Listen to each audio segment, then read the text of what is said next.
the anti-pollution, then there is more consumption of, and by the dam it generates the hydroelectricity, then there is the waste material that will filter and then go through water bodies, and as we all know solar power तेरा काम these are all environment. So by this method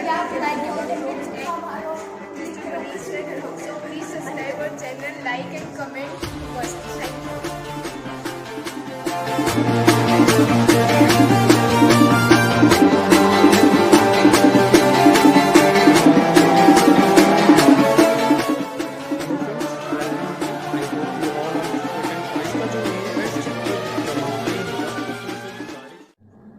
hello friends, welcome again. I hope you all are fit and fine. Friends, आज जो model आपके सामने मैं लेके आ रहा हूँ उसका नाम है एंटी पोल्यूशन। ये लिखा हुआ है एंटी पोल्यूशन। सो इसका जो मेन ऑब्जेक्टिव है कि हमें पोल्यूशन को किस तरह से रिड्यूस करना है और अपनी लाइफ को सस्टेन करना है। तो सबसे पहले मैं इस मॉडल में एक यहाँ आपको ये पहाड़ दिखाने की कोशिश यहाँ मॉडल के थ्रू की जा रही है, और पहाड़ों से जो माउंटेन होगा उसमें से जो बारिश का पानी आकर के आगे डैम में कलेक्ट कर लिया जाएगा। After then hydro electricity dam से क्रिएट होगी, बनेगी, और ये जो पानी होगा इस पानी को आगे रिवर के थ्रू या कैनल के थ्रू दूसरी जो फील्ड होगी उसके अंदर उस पानी को इरिगेशन पर्पस या दूसरे किसी पर्पस से उसका यूज़ किया जा सकता है। इस मॉडल में पहला कंसेप्ट तो हाइड्रो इलेक्ट्रिसिटी का है, और साथ के साथ यहाँ ये वाटरफॉल दिखाने की कोशिश की गई है। एंड यहाँ कुछ फॉरेस्ट भी दिखाए गए हैं। ये देखें, यहाँ काफ़ी डेंस फॉरेस्ट दिखाने की कोशिश की गई है, और फॉरेस्ट भी बहुत सारी गैसेस को रिड्यूस करने में हेल्प करते हैं। और यहाँ फॉरेस्ट के अंदर बहुत सारे एनिमल यहाँ देखने को मिल रहे हैं। ये देखिएगा, ये देखिए। और फॉरेस्ट जो होते हैं आपकी ग्लोबल वार्मिंग को डिक्रीज करने में उनका काफ़ी कंट्रीब्यूशन रहता है। साथ के साथ अगर मैं इस डायरेक्शन, इस एंगल से बात करूं तो यहाँ फ्रेंड्स रिसाइकल यूनिट लगा हुआ है।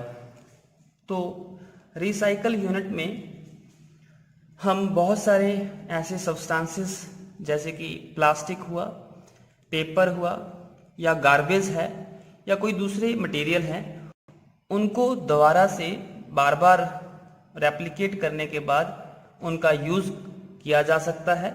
इस चैम्बर में, इस यूनिट के अंदर ये सब दिखाने की कोशिश की है मॉडल के थ्रू। और यहाँ और साथ के साथ ये जो आप देख रहे हैं ये फैक्ट्री को दिखाने की कोशिश की गई है।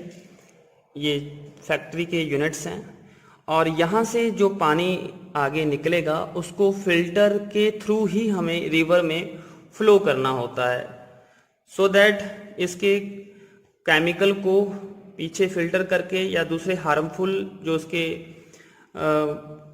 सब्सटेंसेस उनको पहले ही फिल्टर आउट कर लिया जाएगा, और हमारे पास जो भी रिवर साथ में अगर होगी उसमें वो कंटामिनेशन नहीं हो पाएगी। इस सब से बचने के लिए इस मॉडल में ये फिल्ट्रेशन जो यूनिट है, सेटअप है, ये भी दिखाने की कोशिश की गई है।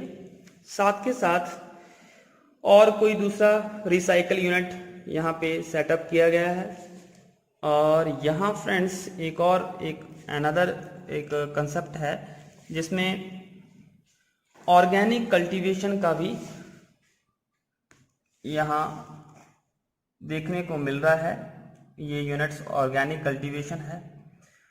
फ्रेंड्स, ऑर्गेनिक कल्टीवेशन में हम ऐसे प्लांट्स का यूज़ करेंगे जिसके अंदर केमिकल जो हार्मफुल होते हैं उनको मिनिमाइज करके या उनका रिडक्शन करके जैसे कैसे भी प्लांट्स को और प्लांट्स का ग्रोथ करना, वेजिटेबल का ग्रोथ करना और उन्हीं का अपनी डेली लाइफ के अंदर यूज़ करना भी इस मॉडल के थ्रू इस बात का पता चलता है। और ये उसका कुछ एरिया है, सेटअप है। यहाँ साथ के साथ ब्रिजिंग भी दिखाया गया है इस मॉडल में। ये देखिएगा, ये ब्रिज है और इस ब्रिज से उस डायरेक्शन तक, दूसरी डायरेक्शन तक इसको अप्रोच किया जा सकता है। और इस मॉडल में इसके साथ यहाँ एक और कुछ देखने को मिल सकता है यूनिट, जिसका नाम है नेचुरल मैन्योर प्रोसेसिंग प्लांट। यहाँ हम जैविक खाद का मैन्युफैक्चरिंग यहाँ की जा सकती है। और इस नेचुरल मैन्योर प्रोसेसिंग यूनिट्स के अंदर जो भी हमारे पास फर्टिलाइज़र होगा वो एक तो नेचुरल होगा और वो एक लेस हार्मफुल होगा। उसका यूज़ हम अपने उसमें ग्रोथ के लिए, प्लांट की ग्रोथ के लिए कर सकते हैं और जो कि पोल्यूशन को रिड्यूस करने में डायरेक्टली इनडायरेक्टली काफ़ी हेल्पफुल हो सकता है। और साथ के साथ यहाँ विंड मिल को भी दिखाया गया है। ये देखिएगा, विंड मिल भी यहाँ सेटअप में इंक्लूड है। ये पूरा सेटअप मैं आपको इस एंगल से भी दिखाने की कोशिश कर रहा हूँ। और विंड मिल भी काफ़ी सिग्निफिकेंट रोल प्ले करती है, अपने इको फ्रेंडली सिस्टम को डेवलप करने में ही हेल्प करती है। ये देखिएगा, इस रिवर के इस हिस्से से मैं इसको दिखा रहा हूँ मॉडल को। और अब मैं इस मॉडल को एक बैक एंगल से भी दिखा रहा हूँ, सो दैट पूरा एक क्यूमुलेटिव आपको कंसेप्ट जो है देखने को मिले। एंटी पोल्यूशन हमारा जैसे कि ऑब्जेक्टिव है दिखाना। तो ये model up to 7th 8th और 9th स्टूडेंट के लिए बेहतर ऑप्शन हो सकता है। और इसको और भी कंस्ट्रक्टिव किया जा सकता है। कुछ और इसके अंदर अगर आपके पास कुछ और आइडिया है तो उन आइडिया को भी इसके अंदर इंक्लूड करके मॉडल को और इम्पोर्टेंट बनाया जा सकता है और अट्रैक्टिव भी बन सकता है। सो फ्रेंड्स, जैसे भी है, ऑल इन ऑल, अगर ये वीडियो आपको अच्छा लगे तो प्लीज़ चैनल को सब्सक्राइब करें और बेल आइकन को प्रेस करें। साथ के साथ अपना ओपिनियन कमेंट बॉक्स में ज़रूर बताएं। Thank you, thanks for watching. Good afternoon to all. Myself Anisha. This project I had made to show you all about the anti-pollution, that there is more consumption of our valuable resources. As we all know that by clouds the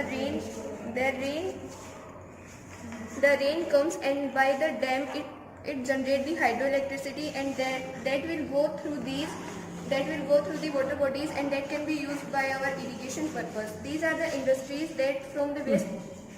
These are the industries from these the waste material that will come, that will filter and then go through water bodies. These are the forests. As we all know that in today's world all are cutting the trees. So if we will not cut the trees, the harmful gases will not affect us.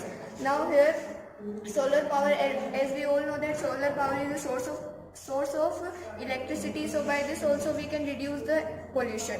Here are the windmills. These are also the source of pollution.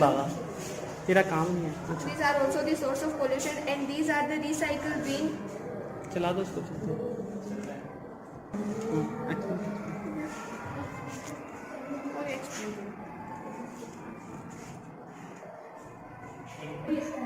और Here it is organic cultivation. As we all know that in market there are the vegetables grown by the more chemical environment. So by this method we can grow our crops and in our field, and this is very beneficial for us and there is no any other disease caused. चलिए आप like के button पे टुक्का मारो, click करो, कुछ भी करो, पर उसे लाइक करो। So, thank you all, and we had made this project under the great guidance of Mr. Manish sir. So please subscribe our channel, like and comment must. Thank you.